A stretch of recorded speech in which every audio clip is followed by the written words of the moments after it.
초대교회 주일 설교를 부탁받은 다음에 무슨 설교를 해야 될지 저는 하나님께 기도하며 고민했습니다. 그리고 저만이 전할 수 있는 말씀이 무엇인가 생각하다가요, 오늘의 본문을 정하게 되었습니다. 제가 생각할 때에 목회하는데 가장 중요한 것이 공감인 것 같습니다. 이 공감에 대해서 우리가 함께 나누기를 원합니다.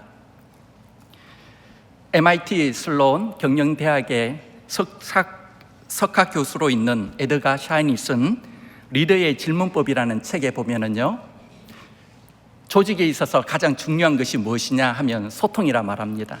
50년 동안 연구하면서 내린 결론이 그거예요. 커뮤니케이션, 소통이 중요하다.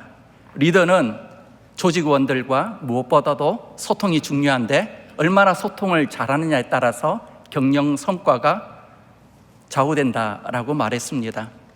하나님께서 이 세상을 만드실 때요, 일반 계시로 나타내셨는데 이 일반 계시는 하나님의 영적인 원리와 두루두루 통하는 면이 있습니다. 헨리 나우에는 공감을 컴패션이라고 했는데요, 이 컴패션은 come, together이라는 뜻이고요, passion, supporting의 합성어입니다. 즉 공감은 서로의 고통을 함께 나누는 것이죠. 다른 말로는 긍휼, 역지사지라고 말합니다. 남의 형편에서 그 사람을 이해하는 것이라고 말할 수 있습니다.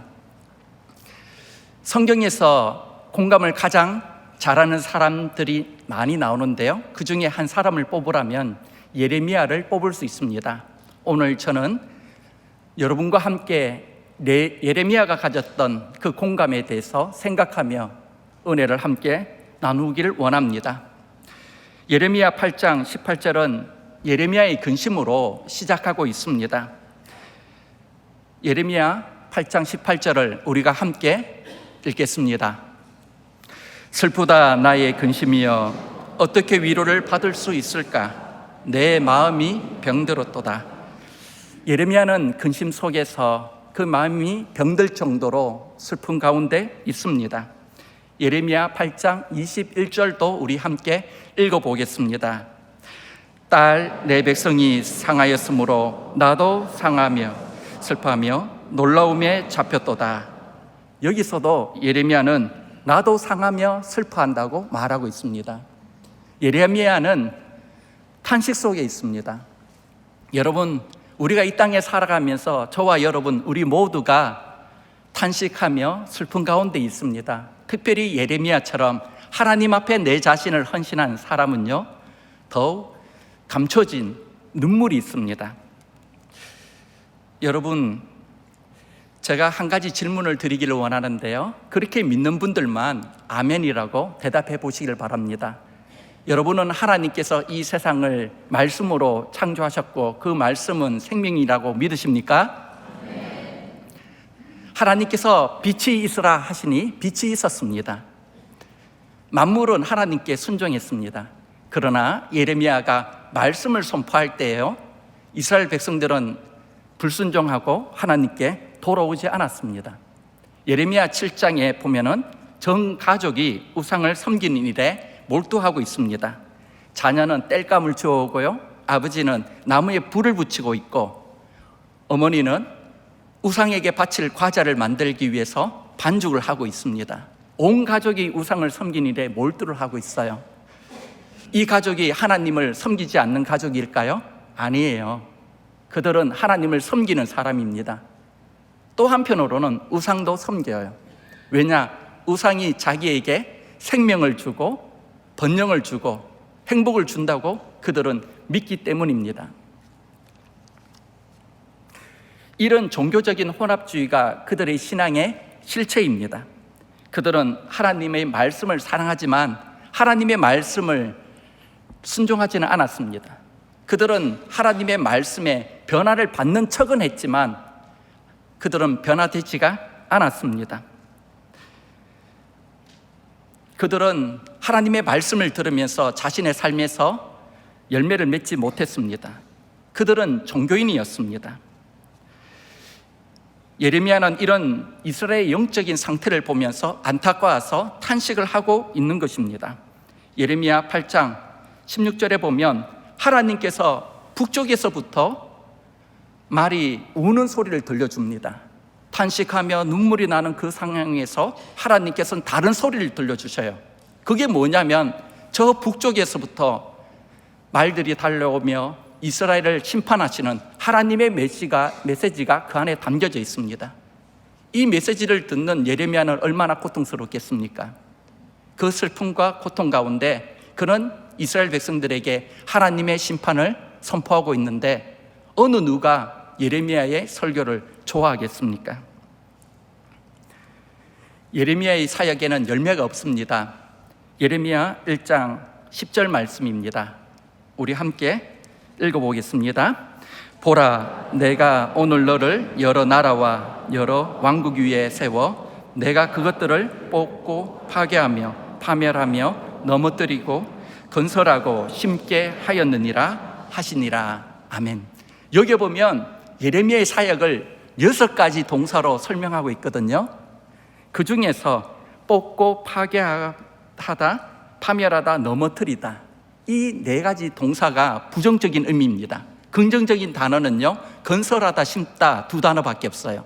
그러니 예레미야의 사역은 3분의 2가 부정적입니다. 하나님의 말씀을 그가 선포해도 사람들은 반응이 없습니다.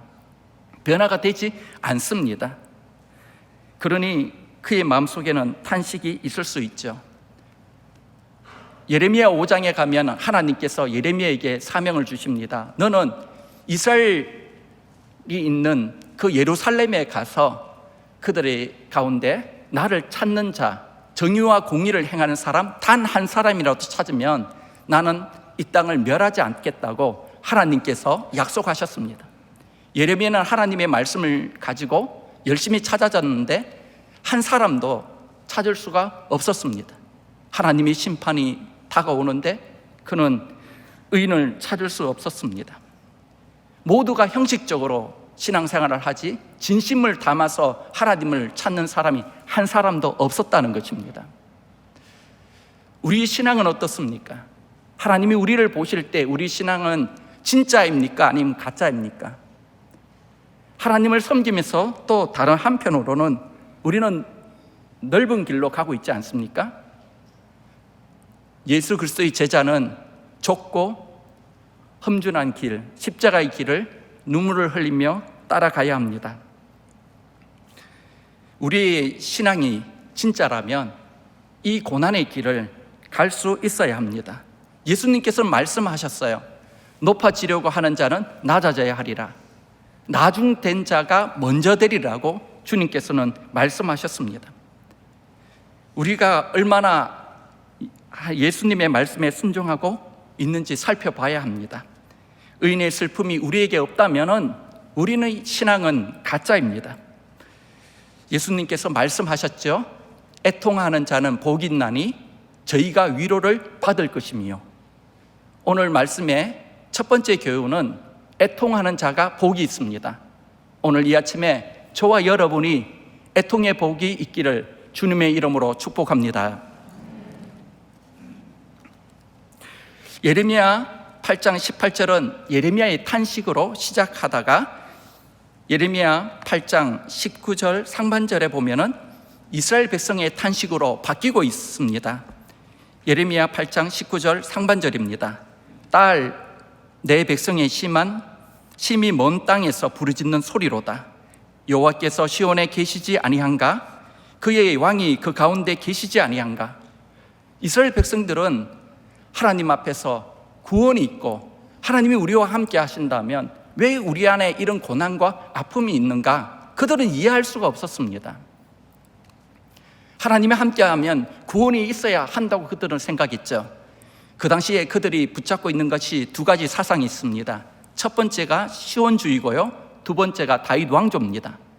시온주의라는 것은 성전은 하나님의 임재를 상징합니다. 성전이 있는 이상 그들은 멸망받지 않는다고 생각했어요. 구원이 있다고 생각했습니다. 또 한 가지는 다윗 왕조입니다. 하나님께서 다윗과 언약을 세웠는데요, 무너지지 않는 영원한 언약 가운데 세워졌어요. 메시아가 다윗 왕조를 통해서 오신다고 그들은 믿고 있었습니다. 성전과 다윗 왕조, 이 두 가지만 붙잡고 있으면 그들은 구원을 받는다고 생각했습니다. 그러나 그들의 잘못된 이 형식적인 신앙생활은요, 결국은 그들이 하나님 앞에 원망과 불평으로 이어지게 된 것입니다. 예레미야 8장 20절에도 이스라엘 백성들이 하는 말이 나옵니다. 예레미야 8장 20절을 함께 읽겠습니다. 추수 때가 지나고 여름이 다하였으나 우리는 구원을 얻지 못한다 하는도다. 여기에 보면 추수 때가 나와요. 그리고 여름은요, 곡식이 성장하는 시기입니다. 그러나 그들 안에 열매가 없습니다. 구원을 받을 길이 없는 것입니다. 그러니 그들이 하나님 앞에 구원을 소망하지만 그들은 허무하고 상처밖에 없는 것이죠. 이러한 영적인 어두운 상황을 보면서 예레미야는 하나님 앞에 안타까움을 마음을 가집니다.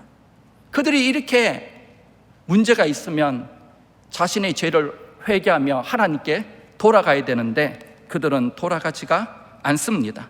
오히려 하나님에 대한 원망으로 가득 차 있는 것을 알 수 있습니다. 오늘날 수많은 그리스도인들이 하나님이 계신다면 어떻게 이 땅 가운데 악이 있을 수 있는가?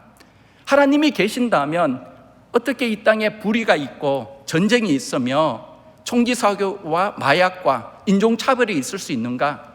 수많은 질문 가운데 우리는 살아갑니다. 우리는 그들의 질문에 대해서 고민해 봐야 합니다. 내가 이렇게 예수님을 잘 믿는데 우리에게 고난이 왜 오는가? 자녀는 어려움이 있고 가족은 힘든 상태가 왜 주어지는가? 그런 질문을 가질 수 있는 거예요. 여러분, 세속주의, 허무주의, 성공주의로 가득한 이 맨하탄권에 사는 불신자들을 보십시오. 그들에게 기독교가 답이라는 것을 우리는 말해줄 수 있어야 합니다. 이전에는 하나님을 잘 믿었어요. 그러나 지금은 하나님을 떠난 사람들에게 하나님이 답이라는 것을 우리는 가르쳐 줄 수 있어야 합니다. 제가 미국에 와서 처음 한 일이 있어요. 그것은 큰 빌딩을 청소하는 것이었습니다. 친구 집에서 한 달 동안 머물면서 친구와 함께 그 가족과 4층짜리 큰 건물을 청소를 했어요. 새벽 12시에 나가서 오전 5시까지 청소를 했습니다. 한 달 내내 매일이 대청소였습니다. 한 달이 지나니까 제 눈에 눈물이 나는 거예요. 여러분, 오해하지 마세요. 고단해서 흘리는 눈물이 아니었어요. 저는 한 달 뒤면 이제 그곳을 떠나면 됩니다. 그러나 제 친구 가족은요, 그 일들을 계속해야 합니다. 그 당시 때 제 친구가 뜨리잡을 뛰었어요, 하루에. 낮에는요, 직장에 가서 셀러를 합니다. 그리고 돌아와서는 카메라를 수리하고 오더 받은 부품들을 shipping하는 그런 일들을 했어요. 그리고 새벽에는 빌딩 청소를 했습니다. 그러고도 주일에 되면 아무 일도 없었듯이 깨끗한 옷을 입고 가족이 차를 타고 웃음 가운데 교회에 가서 하나님께 예배를 드렸어요.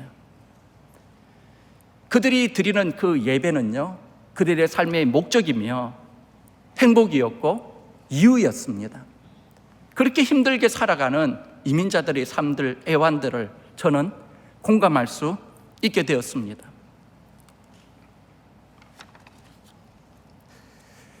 여러분, 한인들이 어떤 마음으로 하나님 앞에 나와 예배를 드립니까? 어떠한 심정으로 얼마나 이 예배를 귀하게 여기며 예배를 드리고 있는지 우리는 알아야 합니다. 가족 간에도 공감이 필요합니다.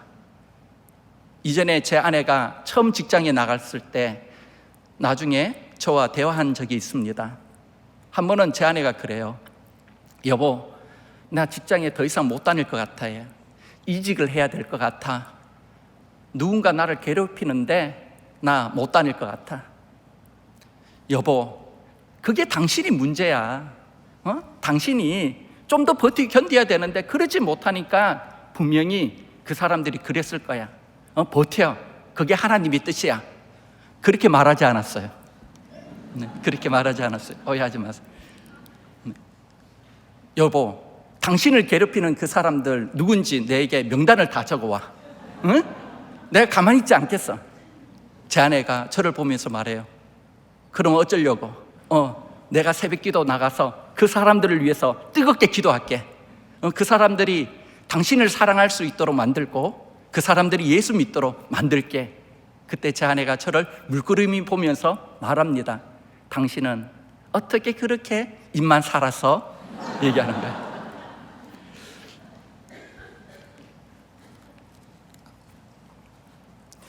여러분, 여성들은 비교적 단순하고 현실적이에요.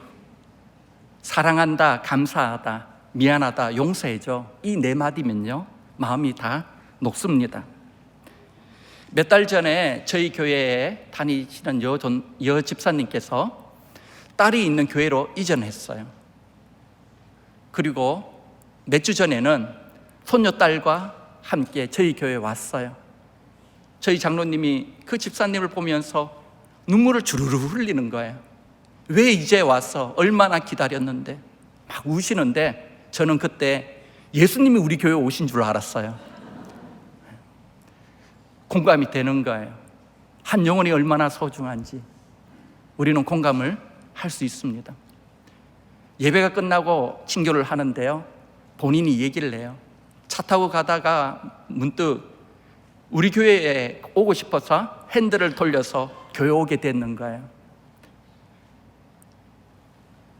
자신의 아들이 하나 있는데요, 불법 체류자입니다. 누군가 고발을 해가지고 이민국에서 나와서 그 아들을 잡아갔어요. 아들을 잃은 어머니의 심정으로 지푸라기로 붙잡고 싶은 마음으로 저희 교회에 와서 예배를 드리는 겁니다. 여러분, 우리가 오늘 이 예배 자리에 앉아서 예배 드리는 이 순간에도 지푸라기를 붙잡고 싶은 심정으로 주님 앞에 나와 예배 드리는 성도들이 있습니다. 오늘의 예배가 나의 마지막 예배인 것처럼 하나님 앞에 간절한 마음으로 오는 분들이 있습니다.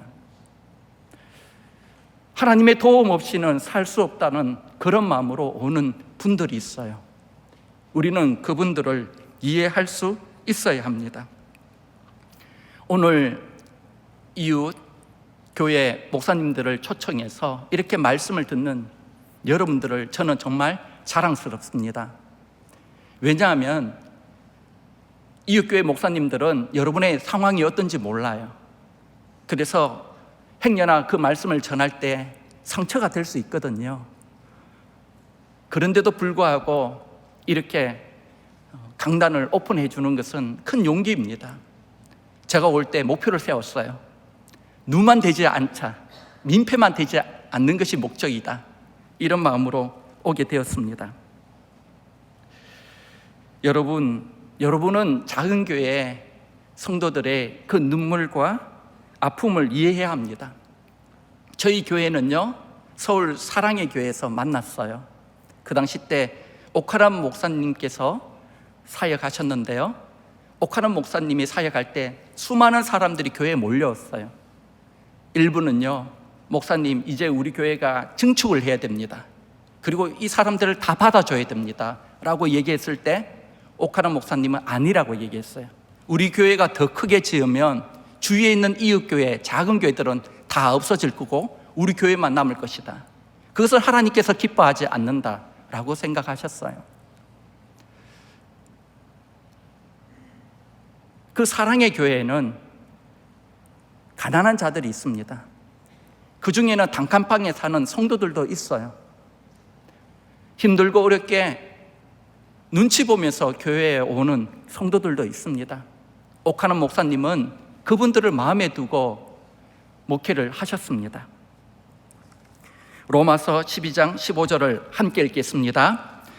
즐거워하는 자들과 함께 즐거워하고 우는 자들과 함께 울라. 둘째, 우리는요, 우는 자들과 함께 울고 기뻐하는 자와 함께 기뻐하는 공감의 능력을 가져야 합니다. 우리는 첫째, 예레미야의 탄식, 둘째 이스라엘 백성의 탄식을 살펴봤어요. 세 번째, 가장 중요한 하나님의 탄식을 우리는 이제 살펴봐야 합니다. 예레미야 8장 18절로 19장 1절까지 보면 다음과 같은 구조로 되어 있어요. 한번 봐주세요. 여기에 보면요, 예레미야의 탄식이 제일 바깥에 있습니다. 예레미야 8장 18절, 18절과 21절에서 9장 1절까지가 이 예레미야의 탄식으로 되어 있고요, 그 안에 이스라엘 백성의 탄식이 담겨져 있습니다. 예레미야 8장 19절 상반절과요, 또 20절로 되어 있어요. 그리고 제일 안쪽에 하나님의 탄식이 있습니다. 예레미야 8장 19절 하반절입니다. 그러니 예레미야의 탄식, 이스라엘 백성의 탄식이 어디를 향하고 있습니까? 하나님의 탄식을 향하고 있어요. 가장 중요한 게 무엇일까요? 하나님의 탄식입니다. 하나님의 마음입니다. 우리가 이 땅에 살아가면서 꼭 붙잡아야 될 것이 무엇인지 아십니까? 하나님의 마음이에요. 근데 우리는 자꾸 내 목소리를 내려고 합니다. 이웃의 목소리만 내려고 해요. 우리가 포커스를 맞춰야 되는 것은 무엇보다도 하나님의 탄식입니다. 우리가 우리 죄로 인하여 고통을 당하고 아파할 때 하나님은 탄식하십니다. 예레미야 8장 19절 하반절에 보면 하나님의 탄식이 나옵니다. 그들이 어찌하여 그 조각한 신상과 이방의 헛된 것들로 나를 경노하게 하였는고. 하나님은 탄식하고 있습니다. 하나님의 탄식을 한마디로 말하면 이스라엘 백성의 우상 숭배입니다. 팀 켈러 목사가 쓴 내가 만든 신이라는 이 책에 보면은요, 우상이 무엇인지 오늘날 그 우상에 대해서 잘 정의하고 있습니다. 이 책에 의하면은 우상이라는 것은 내가 간절히 소망하는 것, 그것이 우상이에요. 사랑, 돈, 성취, 권력, 문화, 종교, 이 모든 것들이 우상입니다. 우상이라는 것은 미신이 아니에요. 내가 지금 집착하는 것, 그것이 바로 우상이라고 말하고 있습니다. 하나님께서 이스라엘 백성들 가운데 성전에서 떠나려고 하는 것은 고의로 떠나는 것이 아니에요. 떠날 수밖에 없는 하나님의 탄식이 담겨져 있습니다. 에스겔 8장 6절 말씀입니다. 그들이 여기에서 크게 가증한 일을 행하여 나로 내 성소를 멀리 떠나게 하였느니라. 여기라는 것은 하나님의 성소입니다. 하나님이 그들과 함께 계시기를 원했지만 그들이 우상 숭배를 함으로 말미암아 하나님은 그곳에서 거하실 수가 없게 되었습니다. 그러므로 떠날 수밖에 없는 안타까운 상황인 것이죠. 죄로 인하여 그들은 하나님께서 선물로 주신 그 땅에서 추방을 당합니다. 그들의 삶에는 열매가 없습니다. 하나님은 그들을 치료하기를 원하지만 그들은 하나님께로 돌아오지 않습니다. 이것이 우리의 모습은 아닌가요? 우리는 하나님을 찾아야 되는데 하나님을 찾지 않고 돈을 추구하고 가족을 추구하고 하나님이 내게 주신 그 선물에 더 관심을 갖고 있지는 않습니까? 하나님께서 우리를 사랑하지만 우리 죄로 인하여 우리를 심판할 수밖에 없는 하나님의 고통이 이 말씀에 담겨져 있습니다. 이 고통을 우리는 이해를 해야 합니다. 고통의 다른 말이 사랑입니다. 예레미야는 선지자예요. 선지자와 제사장은요, 하나님의 편에도 서야 되고 이웃의 편에도 서야 합니다. 선지자와 제사장은 하나님의 탄식도 들어야 되고 이웃의 탄식도 함께 들어야 합니다. 성경에 보면 우리는 왕같은 제사장이라고 말했어요. 우리는 하나님의 탄식도 들어야 되고 이웃의 탄식도 함께 듣는 자들로 부름을 받았습니다. 예레미야는 하나님의 탄식을 이해한 이후에 눈물의 선지자가 됩니다. 예레미야 9장 1절 말씀입니다. 함께 읽겠습니다. 어찌하면 내 머리는 물이 되고 내 눈은 눈물 근원이 될고 죽임을 당한 딸 내 백성을 위하여 주야로 울리로다. 그의 사역의 열매는 눈물밖에 없어요. 그가 순교를 당한 이후에 열매가 나타납니다. 어디에서요? 바벨론에서 하나님께서 그들을 건설하기 시작합니다. 그들은 고난을 당하면서 하나님의 뜻이 무엇인지를 알고 그들은 회개하며 하나님께 돌아갑니다. 시편 137편에 보면 이스라엘 백성들이 바벨론 강가에 곳곳에 앉아서 시온을 생각하며 울었다고 되어 있어요. 하나님 앞에 자신의 죄들을 고백하며 하나님 앞에 회개합니다. 하나님은 이 바벨론을 통해서 그들을 다듬으셔요. 그리고 70년이 찾아 그들은 이스라엘 땅으로 귀환하게 됩니다. 하나님은 그들을 그곳에 다시 심었습니다. 우리가 알아야 될 것은 우리가 이 땅에서 사역을 할 때 우리는 직접 그 사역의 열매를 보지 못할 때도 많이 있습니다. 그러나 기억해야 될 것은 하나님은 결코 손해보는 분이 아니십니다. 저와 여러분이 사역하다가 눈물 나고 힘들지만 그러나 하나님은 우리 가운데 일하고 계십니다. 하나님과 이웃 사이를 가장 잘 이해하는 분이 예수님이십니다. 예수님은 이 땅에 성육신 하셨어요. 예수님은 나사로가 죽고 무덤에 있었을 때 유가족들과 그를 사랑하는 사람들의 슬픔과 고통을 보시고 함께 우셨습니다. 무너져가는 멸망당하는 예루살렘을 보면서 예수님은 눈물을 흘리셨어요. 나인성 과부가 하나밖에 없는 독자 아들을 잃고 슬픔에 잠겨 지나가는 그 장례 행렬에서 예수님은 눈물을 흘리셨어요.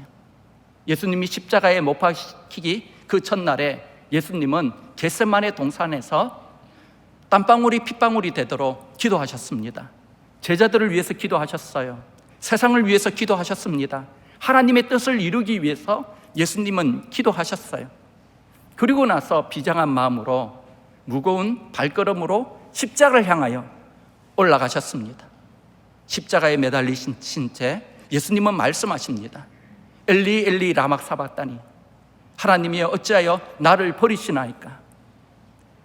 아버지, 저들의 죄를 용서하여 주옵소서. 저들은 자기의 죄를 알지 못하나이다. 아버지여, 내 영혼을 아버지 손에 위탁하나이다. 여러분, 예수님께서 십자가에 못 박혀 죽으실 때 하나님의 그 탄식, 고통을 여러분은 아십니까? 예수님께서 십자가에 못 박힐 때 성경은 이렇게 묘사하고 있습니다. 정오에 흑암이 해를 가렸다라고 돼 있어요. 하늘에는 천둥이 치고 땅에는 바위가 갈라지고 지진이 났다고 돼 있어요. 이것은 하나님의 마음입니다. 하나님께서 예수님이 십자가에 못 박힐 때 그 장면을 보기 힘드셔서 그의 눈을 가리셨어요. 그 고통과 아픔을 천둥과 지진으로 묘사하고 있습니다.